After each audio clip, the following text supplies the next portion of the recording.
Everybody, this is Ryan from RHRswag.com. Have you ever had any problems adjusting your engine idle in cold temperature before or after the race? Well, RHR Swag's got you covered. We have the Cockpit Idle Adjuster, and basically I'm going to show you how it works, but you can adjust your engine idle from right inside the cockpit. And I'm going to fire up the engine to show you how well it works.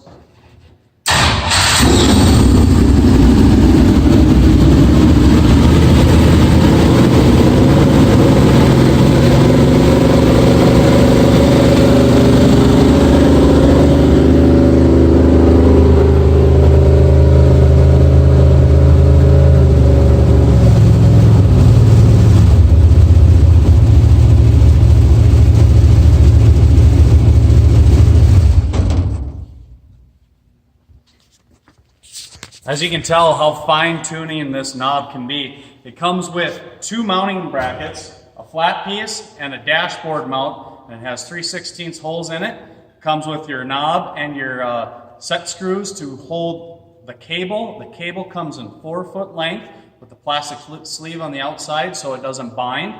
It comes with your carburetor set screw and comes with the spring to ensure that it doesn't back off while racing. And you can find this awesome product at RHRswag.com with free shipping.